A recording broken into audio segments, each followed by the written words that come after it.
Bismillahirrahmanirrahim. Assalamualaikum warahmatullahi wabarakatuh. Salam sejahtera bagi kita semua. Perkenalkan kami di sini dari kelompok OJS kelompok D.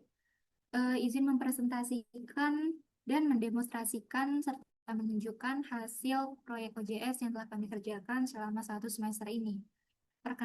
Sebelumnya izin perkenalkan diri terlebih dahulu. Saya Hanafina Salimah dengan NPM 150-2022-013 dan teman-teman saya.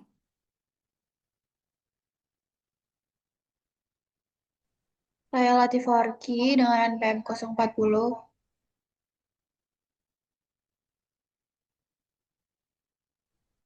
Saya Saya Safia Muhammad Ilham Farahmi. Asofian dengan NPM 042. Saya Safia Alifa Rahmi dengan MPM 030. Saya Nur Hajani Ramdhani dengan NPM 027. Saya Nilai Salada dengan NPM 026. Saya Nadia Zara Khairunisa dengan NPM 023. Dan saya Melana Salsabila dengan NPM 041. Baik, langsung saja tanpa berlama-lama lagi, mari kita demonstrasikan serta kami tunjukkan bagian pertama pada aplikasi OJS kami yang telah diinstalasi di server. Yang pertama yakni ada penunjukan menu bar dan tampilan homepage yang akan dilakukan oleh teman kami, oleh Miliana Salsabila. Kepada Bella, boleh dipersilakan.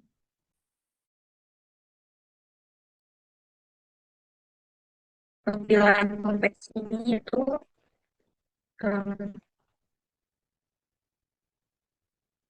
hmm, nah,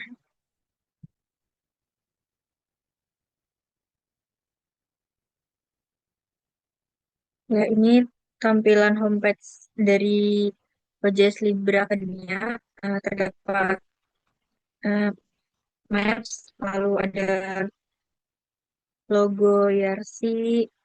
Tadi ada navigasi utamanya itu terdiri dari menu, home, about, editorial team, submission,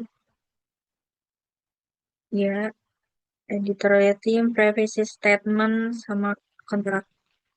Terus ini ada hero bannernya dari Libra Academia, itu ada gambarnya, di judul besarnya ini, dan subjudulnya. Nah,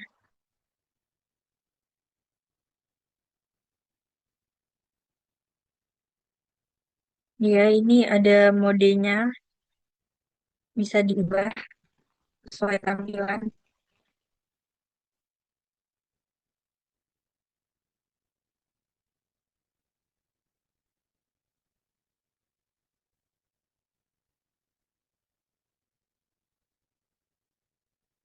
Hmm,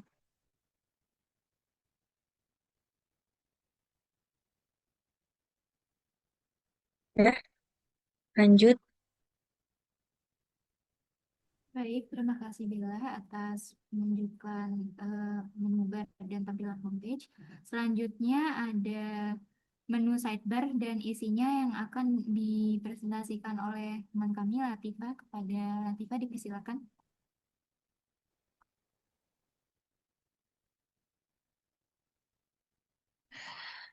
Pada bagian sidebar ini berisi beberapa elemen yang ditujukan untuk membantu pengunjung mengakses informasi dan tools yang relevan.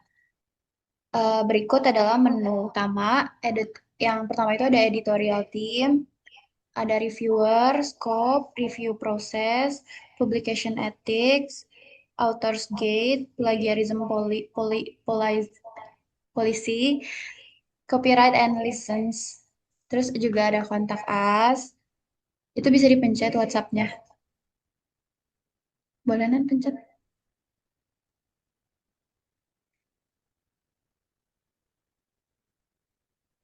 Yang sekiranya nanti pengunjung ingin bertanya, bisa menghubungi nomor yang tertera. Selanjutnya,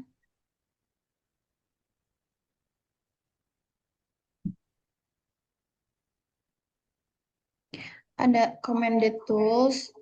Yang pertama ada Mendeley, Turnitin, dan juga ada indexing dan abstract, yaitu Google Scholar, Semantic Scholar, Doage, Scopus. Dan ini ada information for readers, for authors, for librarians, dan ada language, English, dan Indo.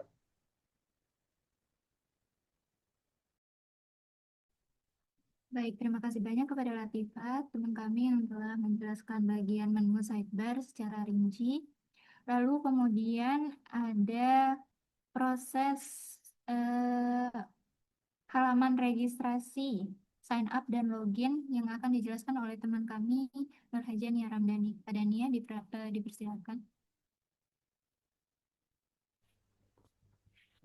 Baik, bagi pengunjung atau penulis yang ingin registrasi, terdapat menu di sebelah login.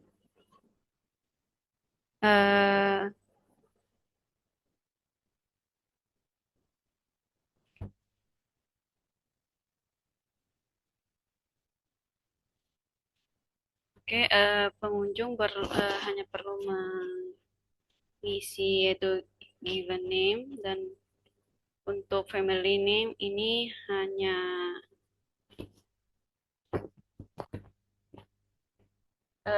tidak berbintang sehingga tidak masalah jika tidak diisi. Lalu afiliasi perlu diisi seperti lembaga akademisi, lalu terdapat country, negara, lalu terus email, username, lalu password. Di sini terdapat privacy option, yaitu pertama, yaitu pengunjung juga wajib menceklis dua yang atas. Dan untuk checklist yang ketiga di sini adalah jika penulis ingin berkontak langsung dengan reviewernya.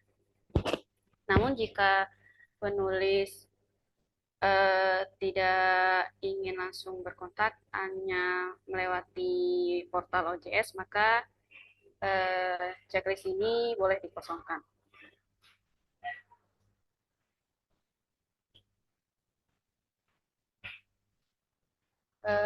Untuk login, pengunjung hanya perlu login dengan username yang sudah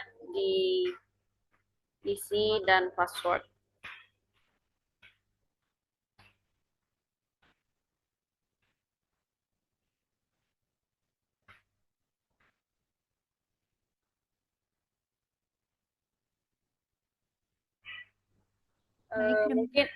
Mungkin mulai dari ini, Hanan, untuk penulis dari registrasi boleh log out dulu.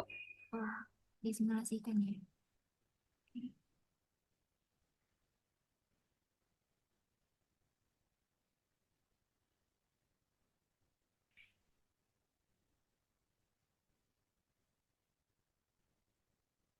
Given name mungkin Nia boleh.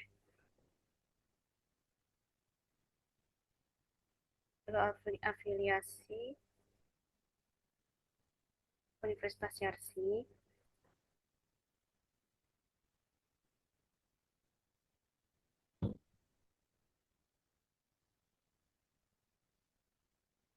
Country yaitu Indonesia.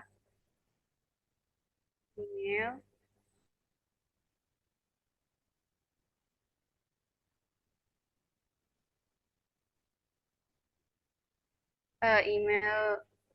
Email menggunakan Nia Ramdhani saja.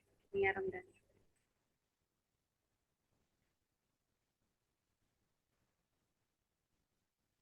Lalu username Nia.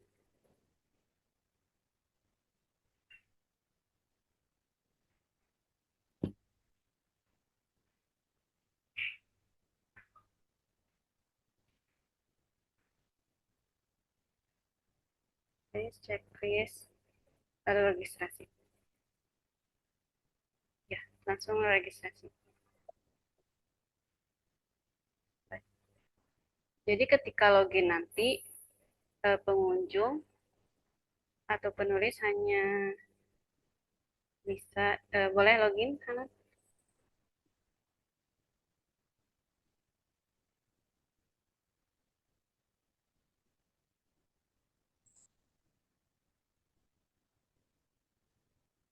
Baik, terima kasih banyak kepada teman kami Nia yang telah menjelaskan mengenai laman registrasi dan laman login. Selanjutnya ada teman kami Muhammad Ilham Asofyan yang akan menjelaskan mengenai website settings, khususnya pada bagian appearance dan setup.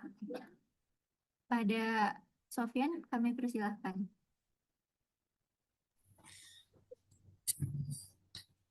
Selanjutnya, jika ingin menambahkan tema yang diinginkan, pertama masuk ke website setting dan pada bagian plugin ada plugin galeri, plugin ya. Plugin galeri.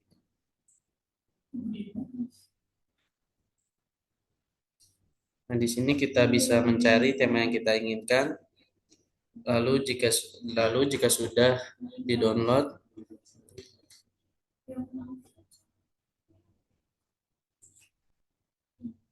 kita menuju plugin dan cari tema yang sudah di-download lalu dicentangkan.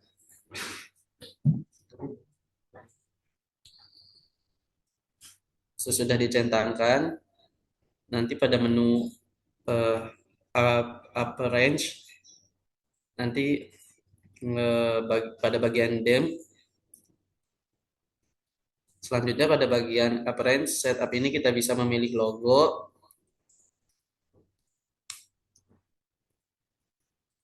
yang kita inginkan bisa diupload di situ. Terus jurnal, thumbnail, dan juga homepage dan page footernya.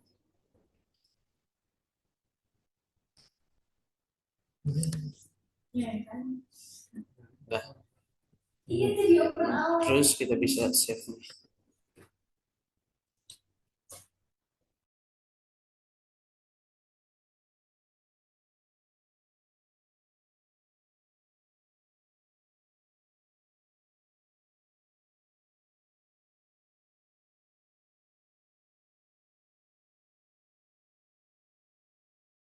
Udah nan.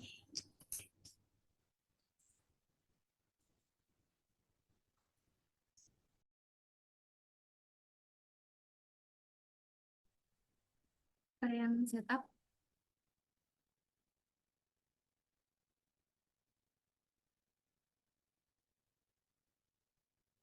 Di sini kita bisa memilih bahasa yang kita inginkan. Kita memilih bahasa Inggris.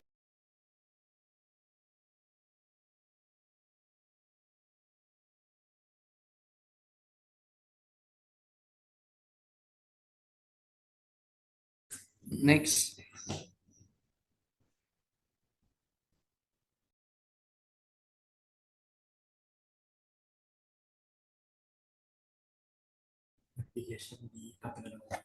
Pada bagian ini kita bisa menampilkan navigation di tampilan di jurnal.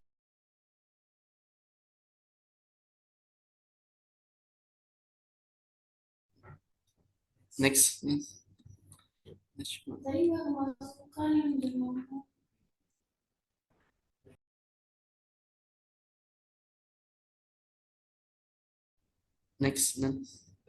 Di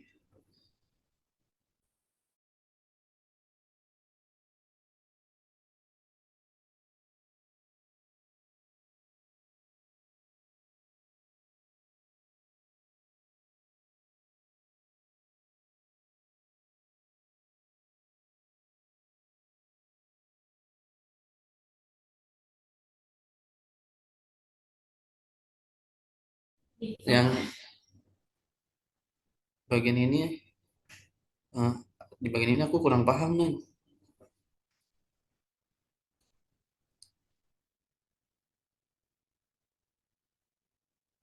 Oke, baik. Terima kasih kepada teman kami Sofian yang telah menjelaskan bagian appearance pada website settings. Selanjutnya pada bagian website settings ada juga menu setup, yakni untuk mengatur informasi bahasa navigasi, pengumuman, list, kebijakan privasi, dan pengaturan waktu pada website OJS. Yang pertama pada bagian informasi ada seperti pada bagian yang ditampilkan pada menu bar tadi. Izin saya tunjukkan sebentar. Pada menu bar ada tampilan untuk informasi untuk for readers, untuk pembaca atau user biasa, untuk authors atau untuk penulis, dan untuk librarians atau untuk para pustakawan. Lalu selanjutnya ini informasi yang terkandung dalam menu-menu tersebut di setting atau ditulis pada bagian laman administrasi ini, administrator saya mohon maaf. Lalu pada bagian language ini ada pengaturan bahasa mana yang mau di-enable atau diperbolehkan untuk dapat diakses. Yang untuk setting website kami ini kami memilih bahasa Indonesia dan bahasa Inggris. Untuk lokalnya kami memilih bahasa Inggris, dan untuk UI atau user interface untuk bagian formulir dan bagian submission atau pengumpulan kami mengenable kedua bahasa tersebut. Tapi untuk primary atau untuk bahasa dasarnya kami menggunakan bahasa Inggris. Lalu pada bagian user navigation di sini kami mengatur bagian-bagian mana saja, bagian-bagian menu mana saja yang dapat diakses baik oleh user maupun pada bagian menu dasar. Pada bagian menu ini kita bisa mengakses dan mengatur tata letaknya sekaligus mengedit isi-isinya. Lalu selanjutnya ada menu announcements yang tidak kami aktifkan. Dan selanjutnya ada items per page, yakni ketika jurnal kami atau artikel kami sudah melebihi dari 25, maka hanya 25 dari item-item tersebut yang ditampilkan pada laman utama kami atau homepage. Lalu selanjutnya ada privacy statement atau kebijakan privasi, yakni merupakan sebuah jaminan bagi para user atau maupun semua pengguna website OJS ini yang bahwa nama dan email yang dikumpulkan ini bersifat rahasia dan tidak akan dipersalahgunakan oleh kami. Lalu pada bagian setting date and time ini menunjukkan bahwa kami mengatur tanggal serta waktu ini spesifik seperti setting pada urutan waktu di Indonesia, yakni mulai dari tanggal atau hari, lalu bulan, dan lalu tahun. Jadi tidak mengikuti struktur penanggalan seperti di Amerika yang bulan dulu baru tanggal lalu tahun. Jadi kami mengikuti seperti yang di Indonesia untuk memudahkan menyamaratakan kesepahaman kami. Lalu selanjutnya ada menu website settings, yakni plugins dan static page yang akan dijelaskan oleh teman kami Nilna Saadah. Kepada Nilna,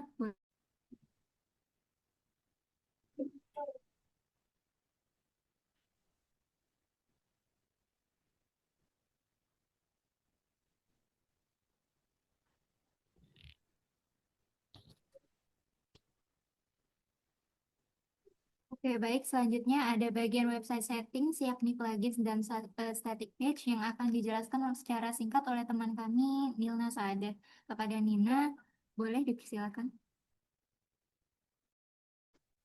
Selanjutnya di sini untuk website setting pluginsnya kita memakai beberapa tools untuk menyeting di bagian ke atas di bagian blog plugins itu kita memilih ada bra- browse blog, yang kedua ada develop by, yang ketiga ada information blog, yang keempat ada language toggle blog, yang kelima ada make a submission, yang keenam ada suppression blog. Selanjutnya ada di bagian gateway plugins kita memilih resolver plugin. Selanjutnya di bagian generic plugins itu kita memilih ada Acron plugins, yang kedua announcement feed plugin, yang ketiga citation style language, yang keempat crossref manager plugin, yang keempat custom block manager, yang kelima ada Dublin Core Indexing plugin, yang keenam ada Google Analyst plugin, yang ketujuh ada Google Scholar Indexing plugin, yang kedelapan ada HTML Article Gallery, yang kesembilan ada Live Lens Article Reviewer, yang kesembilan ada Orchid Profile, yang kesembilan ada JS PDF Viewer, yang ke-10 ada Recommended Article by Author, yang ke-11 ada recommend similar article, yang ke-12 ada static page plugin, yang ke-13 ada web feed plugin. Selanjutnya, untuk bagian DOM plugins itu kita memilih material DOMs. Next.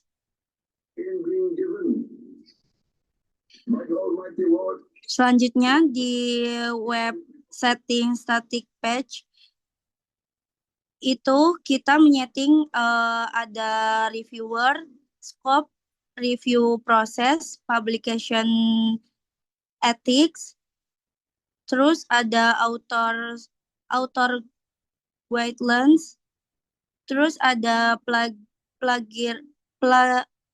plagiaris policy. Selanjutnya ada copyright and license. Selanjutnya ada editorial terms. Baik, terima kasih banyak kepada teman kami Nina yang telah menjelaskan website settings, plugin, dan static page dengan cermat. Lalu selanjutnya ada bagian simulasi submission artikel yang akan dilakukan oleh teman kami, Via. Kepada Via dipersilakan. Terima kasih Hanan. Oke, untuk bagian submission ini ada di kiri atas. Oke. Jadi ketika penulis atau peneliti ingin memasukkan hasil ininya untuk direview, mereka akan memasuki tampilan seperti ini, lalu menambahkan new submission. Mereka setelah menambahkan new submission ini, di dalamnya ini terdapat bahasa, title, dan submit as seperti author atau translator, lalu pilih privacy consent, yes, lalu beginin submission. Setelah itu penulis akan dialihkan untuk memasukkan artikelnya, dan setelah memasukkan artikelnya mereka akan masuk ke dalam antrian untuk direview. Setelah direview dari reviewer, dari editorial team, mereka akan disuruh untuk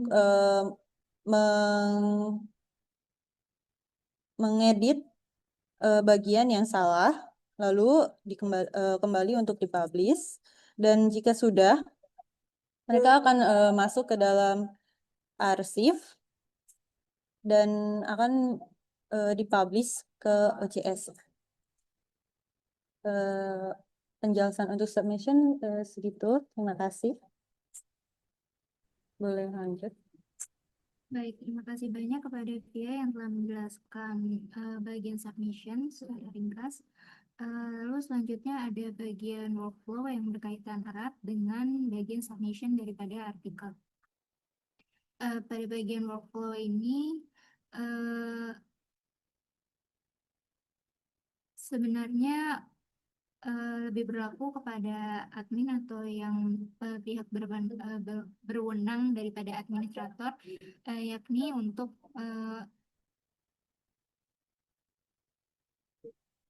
melihat secara lebih jelas proses daripada artikel yang sudah disubmit oleh author. Pada bagian ini dapat dilihat dengan jelas workflow dari artikel-artikel yang sudah disubmit oleh teman-teman dari kelompok kami. Seperti yang sudah Via jelaskan sebelumnya, ketika disubmit, artikel pertama akan masuk ke bagian submission untuk kemudian editornya, untuk di-assign reviewnya, mohon maaf. Lalu selanjutnya artikel ini ketika sudah di-assign reviewer akan masuk kepada bagian review. Lalu selanjutnya ketika sudah disetujui oleh reviewer dan tidak ditemukan masalah lebih lanjut, maka artikel tersebut akan lolos ke bagian copy editing yang kemudian akan dibimbing secara intensif oleh para editorial boards yang terdaftar dalam kelompok kami. Lalu selanjutnya ketika proses editing artikel sudah selesai dan tidak ditemukan kesalahan yang besar atau kesalahan yang memerlukan revisi yang besar, maka selanjutnya artikel tersebut bisa diloloskan ke bagian tim produksi atau dengan kata lain artikel tersebut dipublikasikan. Sekiranya itu dari workflow, selanjutnya ada bagian terakhir yakni bagian statistik yang terdapat pada dashboard admin yang akan dipresentasikan oleh teman kami Zahra. Kepada Zahra dipersilakan. Makasih Hanan.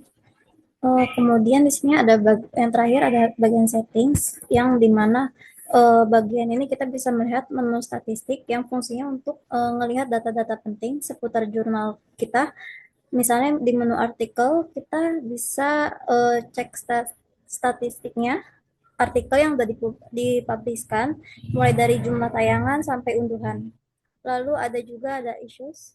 Ini berguna juga buat melihat statistik per edisi terbitan. Kalau kita mau tahu performa jurnal secara keseluruhan, bisa buka di bagian jurnalnya.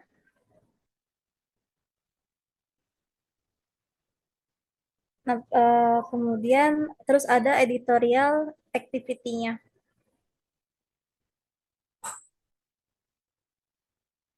Nah, di bagian editorial activity ini penting buat tahu sejauh mana aktivitas tim editor.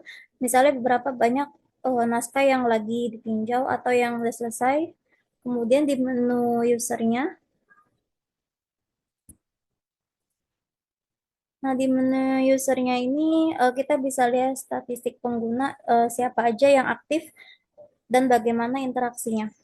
Kalau butuh data detail lebih bisa dicek di counter R5. Nah, di counter R5 ini biasanya dipakai buat laporan ke lembaga atau akreditasi. Dan yang terakhir ada reports.